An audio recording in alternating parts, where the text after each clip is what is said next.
हम जानते हैं कि हम पर संगति का कितना गहरा असर पड़ता है। अगर हम नेक इंसानों की संगति करते हैं, जो परमात्मा से जुड़े हुए हैं, उनकी संगति करते हैं, जो परमात्मा से प्रेम करते हैं, उनकी संगति करते हैं, तो उनका असर हम पर पड़ता है, क्योंकि हम भी उन जैसे ही बनना चाहते हैं। अगर हम बुरे लोगों की संगति करते हैं तो उनके बुरे विचारों का असर हम पर पड़ता है, तो हम भी उनके साथ गलत रास्ते पर चल पड़ते हैं। तो जब मैं अच्छे लोगों की संगति करूँगा, जब मैं परमात्मा के प्यारों की संगति करूँगा, तो मुझ पर असर नहीं पड़ेगा। मैं उस परमात्मा के मार्ग पर नहीं चलना शुरू करूँगा, बिल्कुल करूँगा।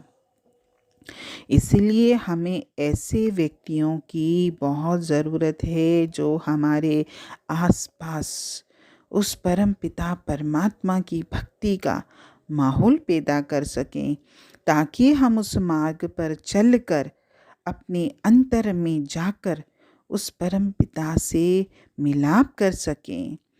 इस दुनिया में बिना किसी के सहायता के जब हम कुछ भी हासिल नहीं कर सकते, तो हम आंतरिक मार्गदर्शक के बिना परमात्मा को कैसे प्राप्त कर सकते हैं। इसलिए मुझे इस रास्ते पर चलने के लिए भी किसी न किसी की ज़रूरत तो है। हाँ, ये बात है, मार्गदर्शक मार्ग ज़रूर दिखाएगा, दिखाते भी हैं।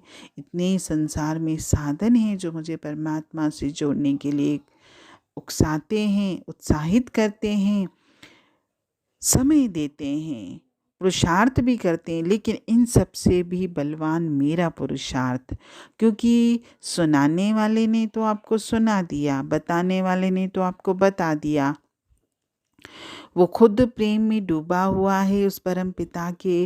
वो चाहता है कि आप भी उस परम पिता से प्रेम करो, लेकिन उसके चाहने से, उसके सुनाने से, उसके बताने से कुछ नहीं होगा।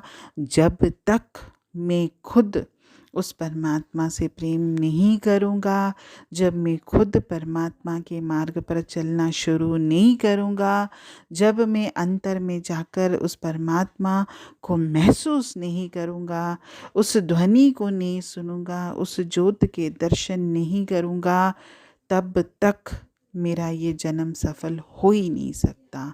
हरि ओम।